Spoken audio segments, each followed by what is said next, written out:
Hello, my name is Prime, and welcome back to part 4 of the longest delivery possible here in Euro Truck Simulator 2 for 2026. And in today's leg, we'll be traveling over 1,000 kilometers from here where we left off in Helsingborg, and we'll head down just before Brussels. However, for those who watched the last episode, you may recall that I had a little bit of an incident, shall I say, and so we are going to be making a bit of a pit stop here in Helsingborg itself. That way our Volvo Series 6 is a little bit happier and not giving us a bunch of errors. It's just after midnight, so we're going to get a very early start here, and we've got many kilometers to cover, so without further ado, let's go ahead and get our Volvo started up and get on the road.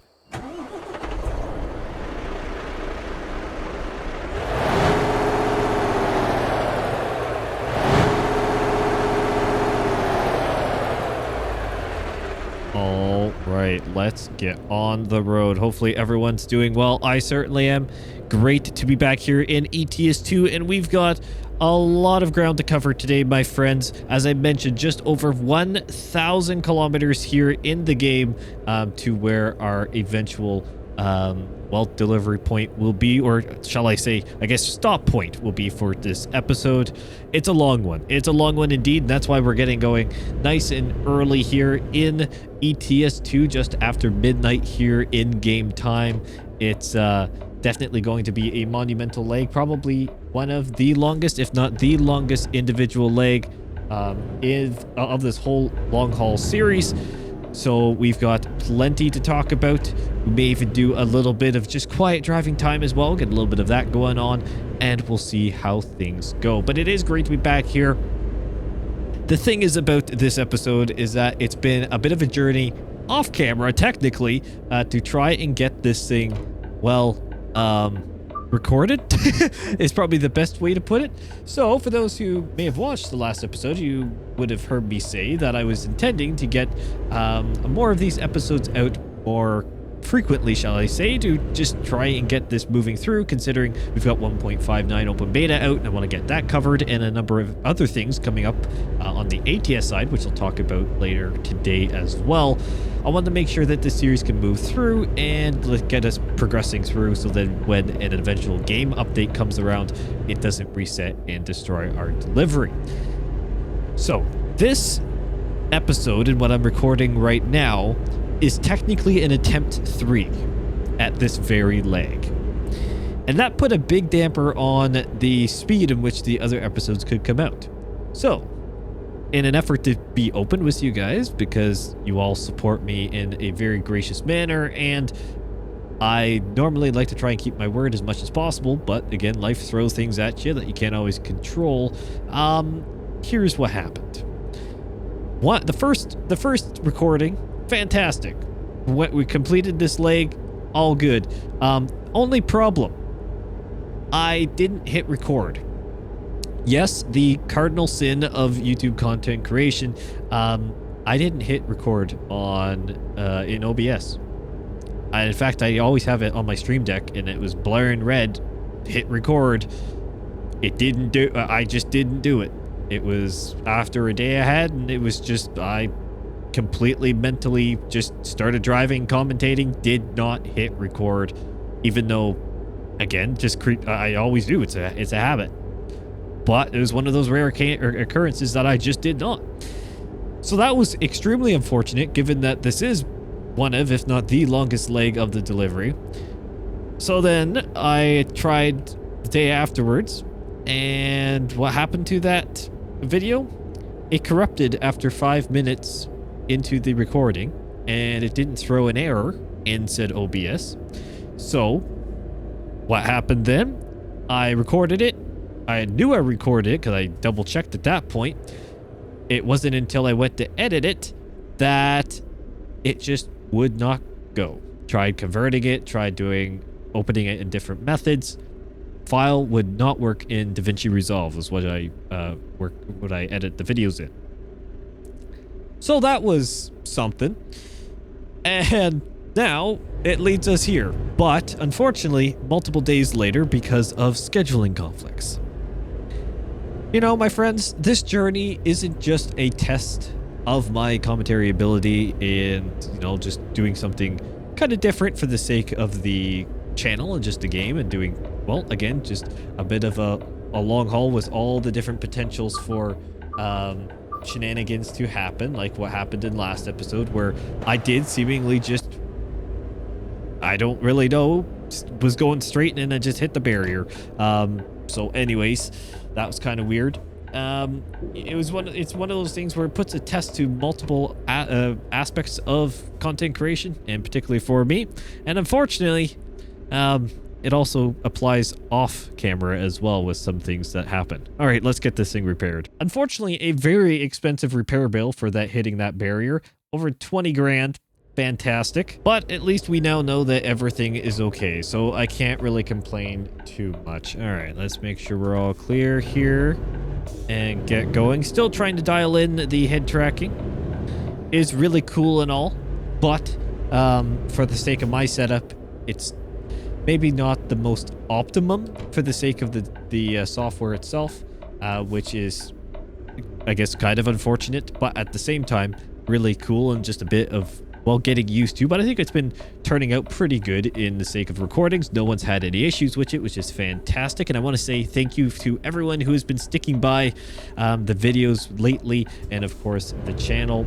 Hugely appreciate the support, especially through these times where well, I've got a lot of changes on the go and just trying to get everything a little bit more stabilized for myself. I do appreciate as the head tracking decides to send it to the right hand side for no apparent reason.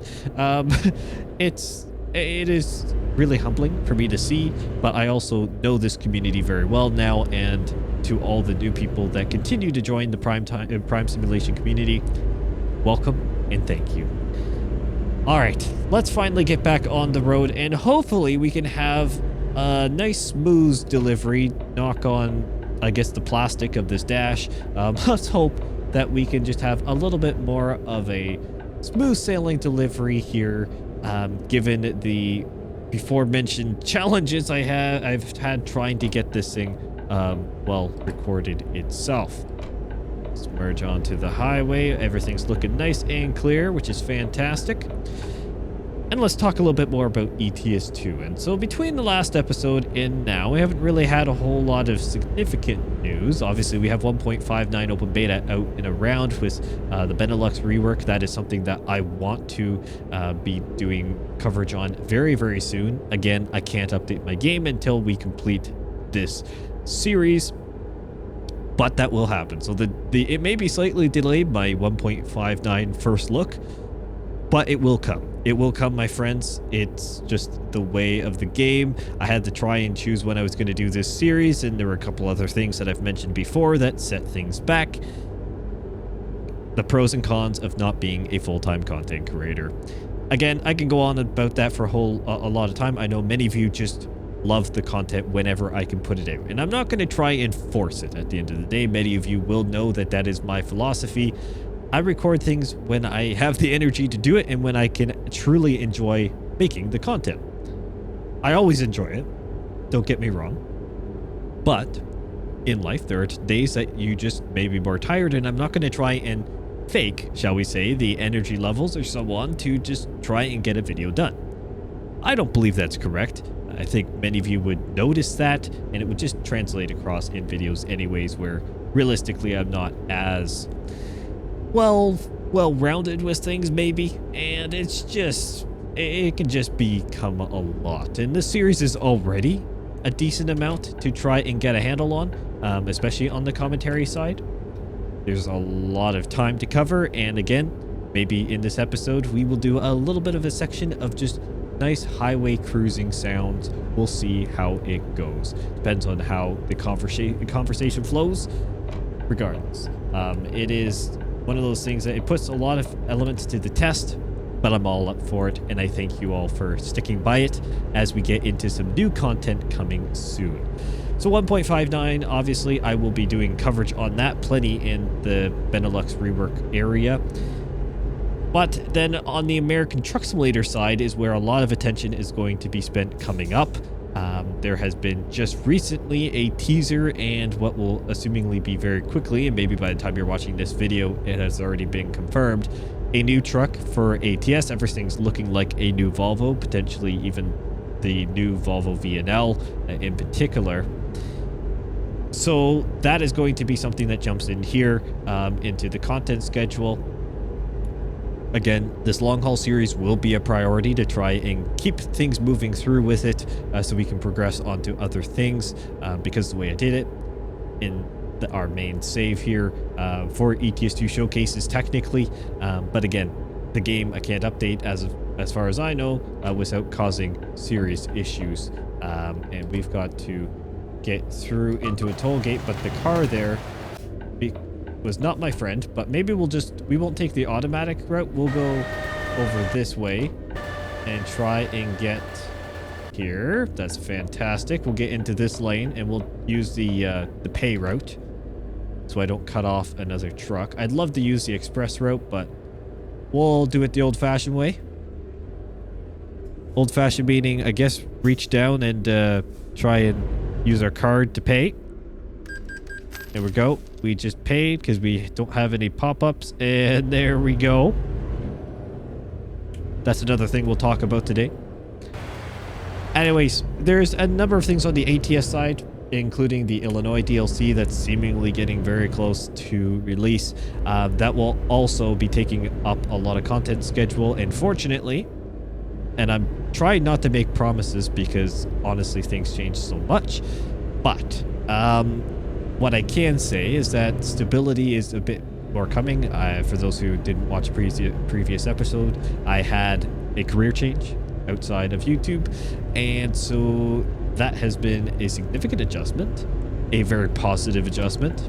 Don't get me wrong, I am extremely excited, but a change nonetheless that has really been the culprit for a lot of the havoc that's been this upload schedule, besides then having, you know, blunders like not recording a video. We could already be a couple episodes in advance by now if I wouldn't have had those blunders, but whatever. I digress. We move on. Those big changes have occurred, and again, there's more stability now. In the coming weeks, that stability will start to kind of become more foundational, and then I can just kind of move on and build everything else around that, really, which is really exciting. It's exciting to finally have that, well, kind of outlined for myself, and have something that I can kind of be more measured with. It's been a challenge, definitely, with the little bit of fluctuation that's been in schedules, but that is appearing to start to diminish now as of the plan, I guess.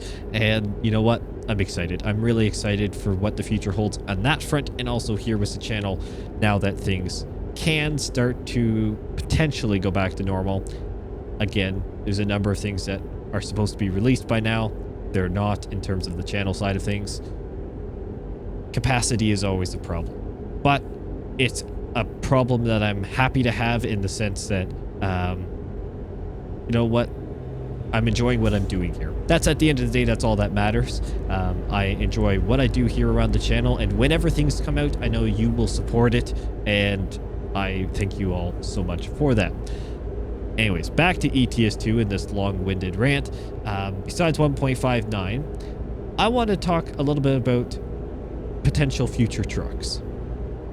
So there was already a lot of talk about the rigid trucks that SES Software had technically confirmed would be coming to the game at some point, but we haven't really heard any new updates on that from what I know. Unless if you've heard something, please comment down below and enlighten me. Rigid trucks have kind of just been chilling in the background, I guess. Not a whole lot of extra word on it. I believe they teased it in some live streams quite a while ago, and then that was just kind of that. When are they going to make their way into the game? That'd be fantastic to know. Also, we've had a little bit of a drought of, you know, some different brands and so on. Are we going to get updated or reworked Mercedes trucks? A number of others as well that, you know, it'd be nice to have some new models, or just different models even, besides the rigid trucks. Now, of course, we're getting coach buses eventually with project coaches, which is fantastic. But for the core trucking community, it's it hasn't been too much recently. So I guess other than, even the Iveco S-Way updates, the Scania updates recently, and some other updates, and, well, gee, I guess just that's about it. Some other Volvo updates, we haven't had a ton. Haven't had a ton recently. So I want to know what your thoughts are on the potential of upcoming trucks for the game. Are we just banking on rigid trucks at this point to be the, well, kind of, shall I say, savior of the truck drought? Or can we expect to see another rework sooner than later? Let me know what kind of truck or model or brand that you'd love to see in the game. There was, I think, some talk, especially on the ATS side, but even on the ETS2 side maybe, of some historical trucks being added. Let me know, again, your thoughts on that one and what you think is more possible for entering the game sooner than later. And I bring that up just because of the ATS side of things, where we had a bit of a drought on the truck front, but we then have this new Volvo. And the thing on the ATS side, which I'll talk about in ATS specific episodes, but I will talk about it here because we've got the time. The big question is what's happening with Peterbilt? SES Software, I'm trusting that they have some form of plan in place, and I'm sure they're wanting to get Peterbilt trucks back into the game, or updated, or whatever it may be. I guess they're still in the game, but whatever. New versions of trucks, or reworked at least. But what's going on? I'm always happy to see that we're getting new trucks, even if they're existing trucks that we've even had, updates and new versions of them come in within recent years. It's great to have another brand new update. I'm never going to complain at all. So happy about that. However, there is an aspect of, expanding brands, or just expanding the catalog for other brands too that aren't just the same ones that we generally get updates for. Freightliner and Volvo have been getting plenty of updates in ATS, which is great. I love that. Same with, we've had some international, we've had a little bit of Mac introduction there. Kenworth even we've had with the T680. But what's happening with Peterbilt? You know what? It's a very valid question at this point, and it's one that much of the community now is getting to the point of, are we ever going to get another Peterbilt sooner than later? And what's the holdup? I understand there's probably a lot of legal work. Now, from the outsider perspective, it's also pretty interesting because it seems like SES Software has a great relationship with PACCAR Group, namely all the PACCAR trucks between, well, I guess DAF over here in ETS2 and then Kenworth in ATS. They've been getting updates. They've had different packs. They've had new trucks, I guess, technically. Well, I guess they have in both games. They've had new versions. That's all fine. PACCAR owns Peterbilt. So, at the end of the day, what's the holdup now? Now, they are different. They are, even though they're owned by PACCAR Group, it does not mean I fully understand that just because they have a great relationship with PACCAR means that they're automatically going to have a great relationship with Peterbilt. I doubt it is anything in a sense of a bad relationship, more than just maybe different legal processes for copyright, negotiations. There could be so many elements to this that could slow down a process. For all we know, they could have a couple trucks designed and ready for the game, but they're awaiting final sign-off from Peterbilt, for example. I really don't know. Either way, it is great to see that there is a new truck coming. Seems like it's the VNL. I'd like to see even the VNR come in. I know the VNL is for the long range, hence the L in that, and an R for the regional. Nice. I'd really like to see the VNR come in. I think that would be a great addition as well. Maybe we will get it. Again, I'm recording this not knowing details. I'd love to get some details, and I will be definitely sharing that when I do get them.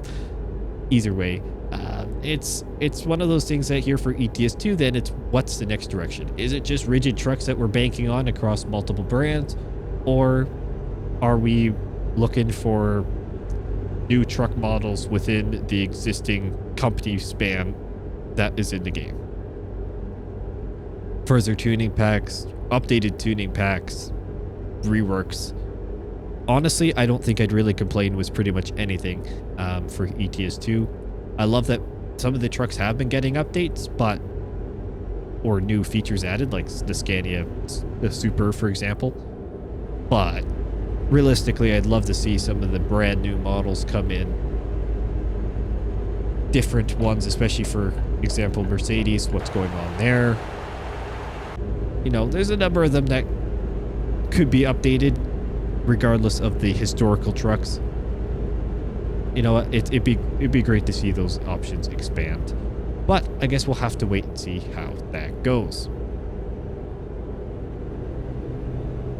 Now, it was great to see everyone's feedback, and thank you for everyone who gave their thoughts on the whole UI upgrade, I guess, or rework that has happened with 1.58 with the root advisor, and giving your thoughts even on what's happening with 1.59, and my frustrations that I had in last episode, which kind of caused some other things, which was the fact that going into a way station, I had no indication on if I actually needed to stop or not. And thank you to everyone who rightfully pointed out that in ETS2, there is no way station indicator like in ATS.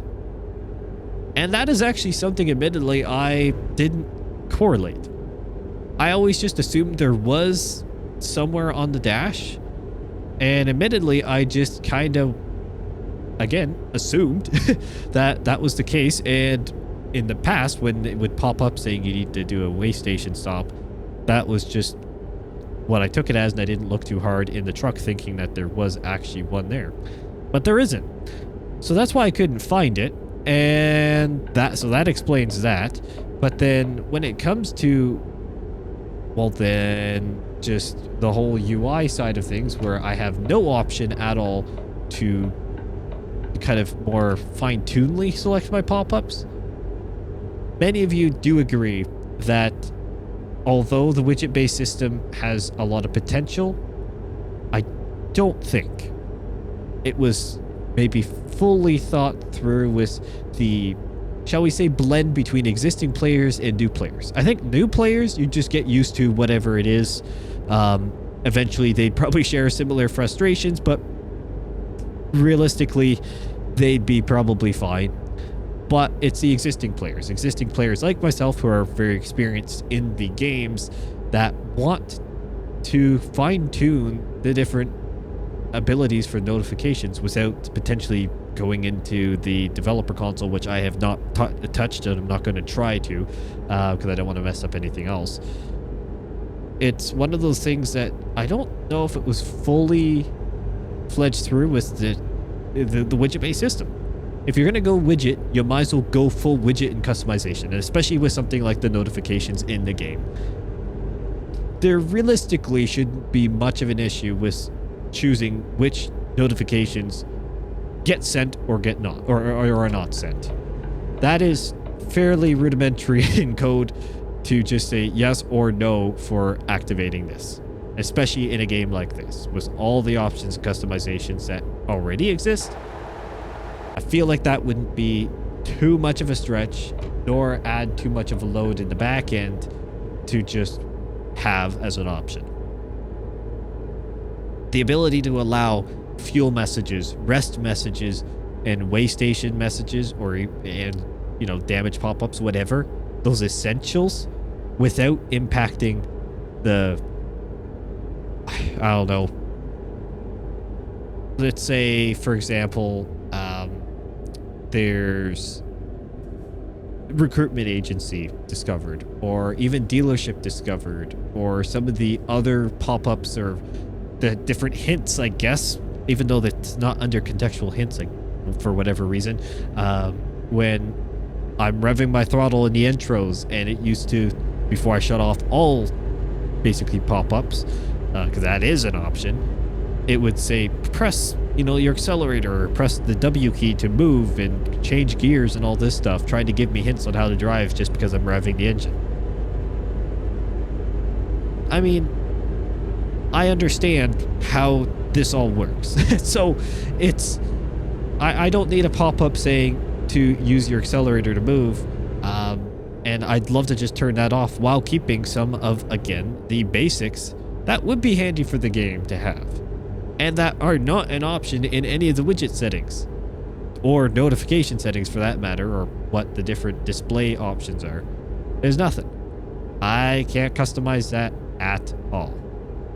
As of now, 1.59 is apparently doing some little upgrades to adding some extra elements to the widgets. Don't know if it's touching the notifications much.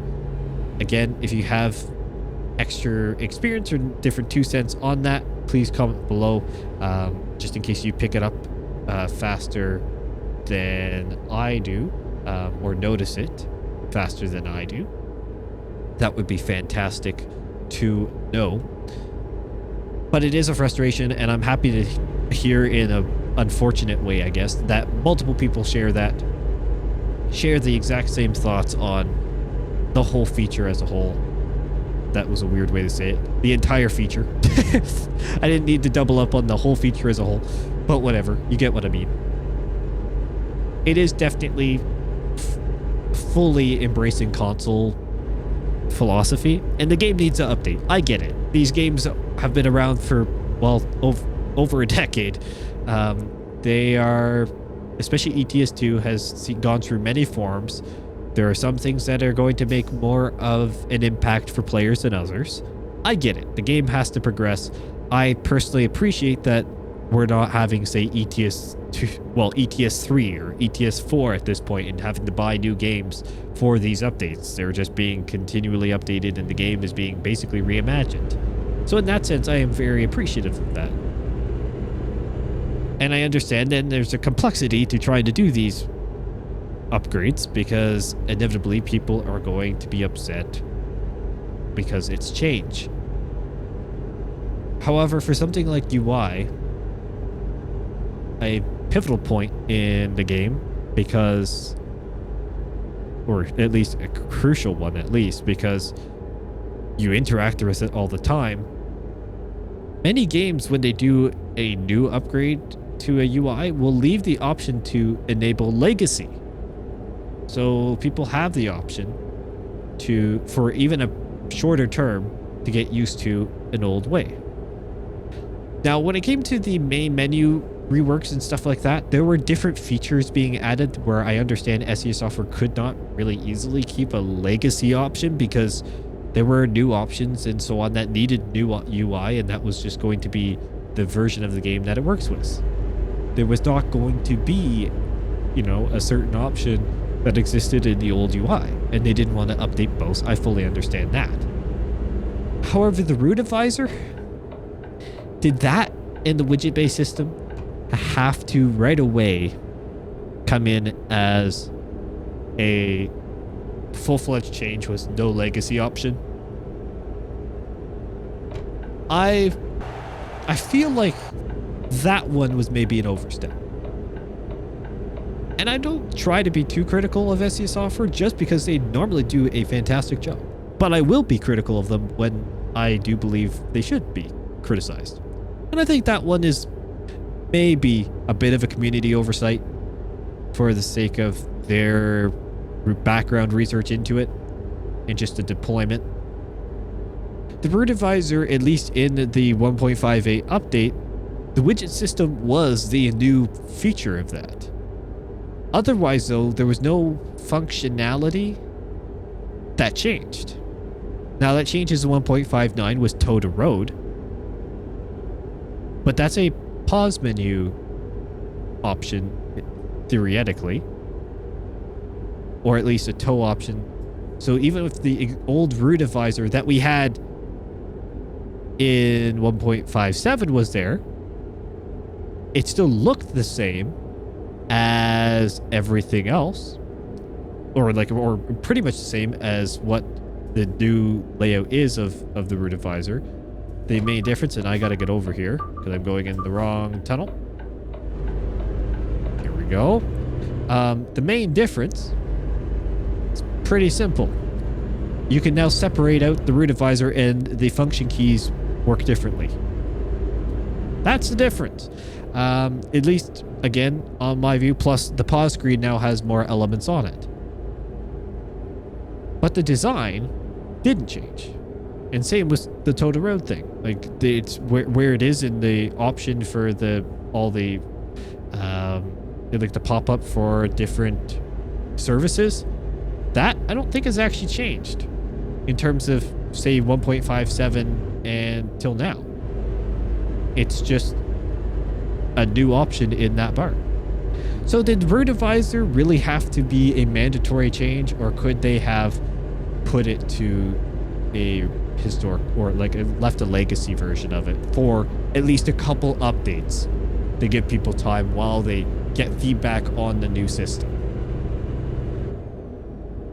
I think many of you would agree that I think a legacy could have fully worked with that because of the lack of unique features that came in with the widget-based system. But that wasn't what happened. And I don't believe there's any way to get the legacy one back. So we are stuck with the new widget-based system, and it does seem like SES Software is paying a very close attention to this, just because of the amount of community feedback they got from it. Feedback meaning criticism. It was very, very, very clear that the community... Oh, where is the camera looking now? My goodness me. There we go. It figured itself out. I was looking on the exterior view at a different monitor, and it stuck and did not like it. Oh, we actually got to get over here a bit farther. Okay, we got to stay interior there, Prime, because it does not like the exterior view when turning your head. Good to know. Yeah, it's a difficult one. That's for sure. I just feel 100% it was an overstep, I think, to have it fully implemented with widgets without any option of legacy for the root advisor. It is such an important part for so many players that just removing it... I do have to exit here, right? I think. Yep, I do. Good. It's such an important part for so many players that it was just inevitable that they were going to get criticized. And the fact that they are, and what I was getting to, the fact that they are listening and doing updates like in 1.59, adding some different bars back into above the root advisor with the map so you can get some extra details faster. It's a positive direction that they are moving in, that's for sure, with that. The fact that they are open to feedback and willing to make changes and accepting that potentially there was a mistake in the approach. I respect that fully, and that makes me excited then for what the future of the UI can be. Now, kind of talking in a bit with consoles. I'm going to be honest with you. I don't own a Xbox or PlayStation. And I've always been more of a PC gamer, just personally. It's mainly just because that's what I had available and what I kind of stuck with. Not saying anything against consoles, but that's just the nature of the beast. So my question to you is, when ATS and ETS2 release onto a console, or the consoles itself, PS5 and Xbox, should I try and cover the games right away on that? Or do I basically see what others do who actually already have consoles and see if the game is any form of different to the PC version, which I'm really looking like at this point it's not, and just kind of leave it? Comment down below your thoughts on that. I know I've got many tutorials in the pipeline. Believe it or not, in the midst of everything going on, I do actually have some other tutorials, including updated or at least ultra basic beginner guides that are like worked through a little bit here and just need final recording elements to it. So a lot of those should translate to consoles. Just if you're using whether you're using a wheel on a console or you're using the controller, regardless, most of the functionality should be pretty similar in the game. So it's more just, is it worth it to go out of my way and get a console to showcase the games if I'm unsure if the games are actually any different functionally than the PC version. And considering the upgrades the PC version has had recently, as we all know, and everything, including messaging, is being pushed towards consoles for the sake of a unified console game or deployment. So then the game is the same, I guess, across consoles and PC. So updates get pushed at a similar point and everything is in unison. Then I guess my question is, what's the point? If I'm not going to get if I'm not going to really use the console much, is it worth it? I think that's a fair question, but I want to know your feedback. I genuinely want to know your feedback on if you'd like to see console gameplay of ATS or ETS2 just because it's on console, or would you rather just see me do whatever version of the game is best for my situation, assuming that the two versions aren't different in a dramatic fashion. From the messaging we're getting so far, I really can't believe that the games are going to be that different. SES Software is trying their best, seemingly, to make the game on the PC side as console friendly as possible, hence all these UI changes. So then it's optimized for the consoles, and then the same updates go across all the different platforms with very little differencing, I guess, between in the back end. That's the messaging we're getting, at least seemingly. So, yeah, I'm kind of on the fence on if it'd be worth it or not, to be honest with you. But again, for the third time, I want to know your thoughts. So comment down below what you think, and I will definitely consider one way or the other.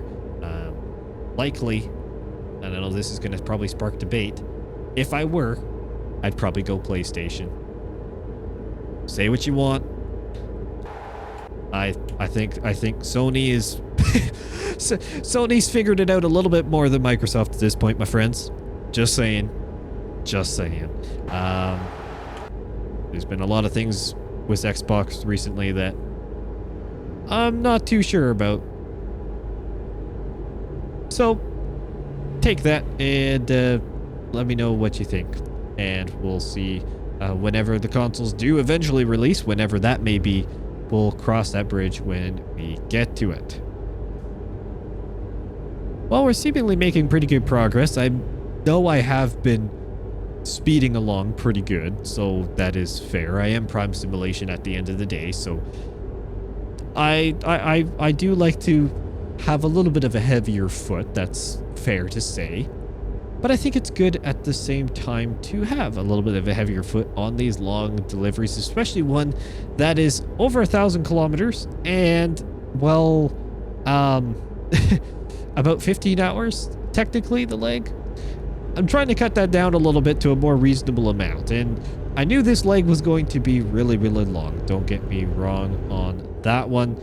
I knew it.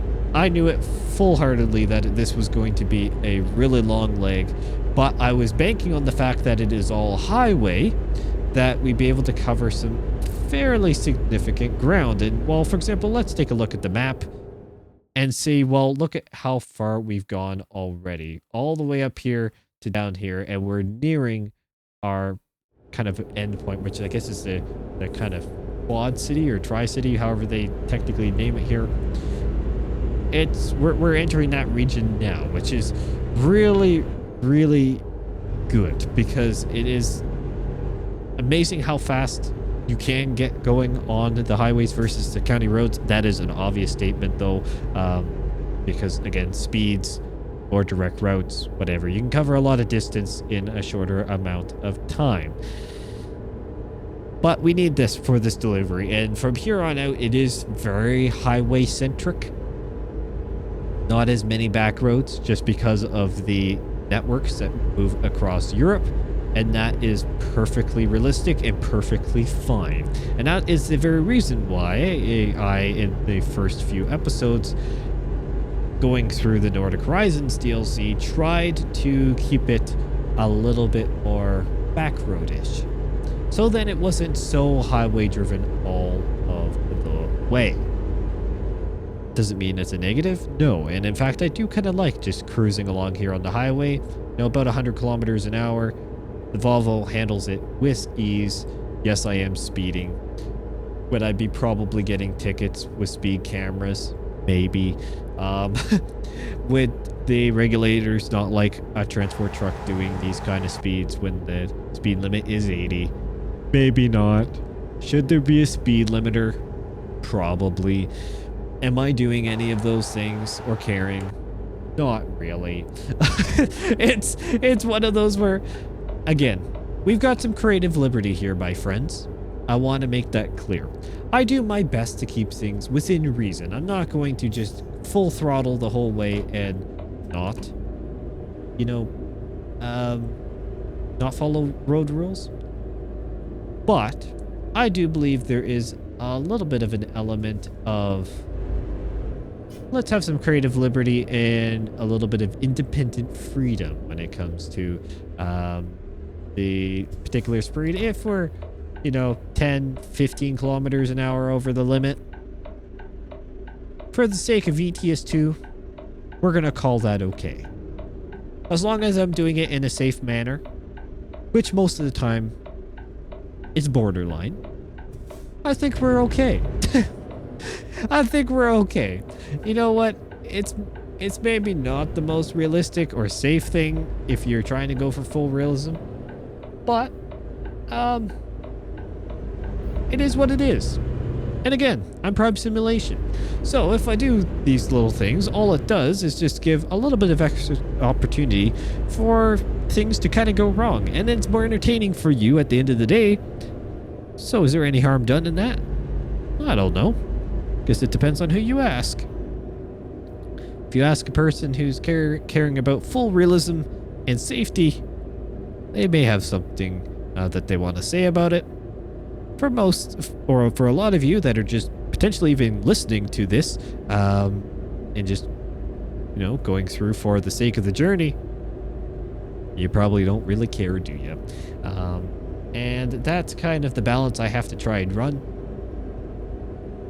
I can't cater to everyone. That's as simple as that. And that's why I do try to, in videos, keep it realistic and reasonable. Maybe reasonable is the better word to describe it. I try to have a balance of, we're in a game, we're having fun. We can take a little bit of extra risk because there are no actual lives on the line here. We can take a little bit of extra risk, have some fun, chat about what we're going on, potentially be distracted a bit, and just enjoy what is a video game. But at the same time, I understand that we are playing a video game that is very realistic, and many people play in a very realistic fashion and enjoy that because it is a simulator, and as a simulator fan myself, I enjoy realism. So I try and balance the very difficult task of finding the realism versus have kind of fun, go crazy, and where does that generally lie? In what is truly a reasonable area. There's no real pure definition. It is more of a gray area, shall we say, where some episodes are going to be a little bit more crazy. Some episodes are going to be more straightforward and to kind of more like by the books, shall we say. it is what it is. And again, I can't cater to everyone. I do my very best. And I generally try to do that across different episodes, kind of change it up a little bit, depends on the truck or a different delivery or whatever game may be covering. But I also try to do it with the different series that run too, like this long haul.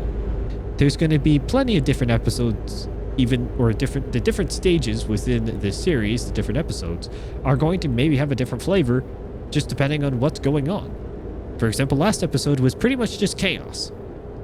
I managed to hit a barrier even though my wheel was straight, and not heading towards the barrier when I looked away, and my wheel stayed straight. So I still don't really know to this day what happened. Yeah, it's one of those things that some episodes are going to be chaos, and some, like today, so far, again, knock on the plastic on the dash, that it's been going pretty well. Haven't really had any issues. We repaired the truck. We're in good operating order. We've still got fuel. We're making good time. Honestly, can't really complain too much. We've been able to chat through with some different topics. No, I've been able to kind of keep things flowing to a certain degree. I'd say overall, it's been a pretty good delivery. And it's a nice leg. It's a nice relaxing leg. A leg that we kind of need in the midst of this whole series, because there is going to be chaos. And there already was, and I'm sure there will continue to be chaos in the coming episodes. Because, well, as I've said before, and I'll say again, I am Prime Simulation. And there is no guarantee one way or another that you're going to get a smooth episode, you're going to get a chaotic episode, or you're going to get the AI crashing into me and me going on a big old rampage. It's a little bit of an open book, and that's what I enjoy. And I think you enjoy it as well. I get it. My style to some may seem a little bit interesting. Some would like just to have nothing going on in terms of commentary, and then some want me to talk non-stop the entire time because they're tired of people just posting videos of the truck driving along with music in the background. And that's where I kind of have to agree on that end, in the sense that I've kind of found a bit of a lane. You know, there are other people that do commentary.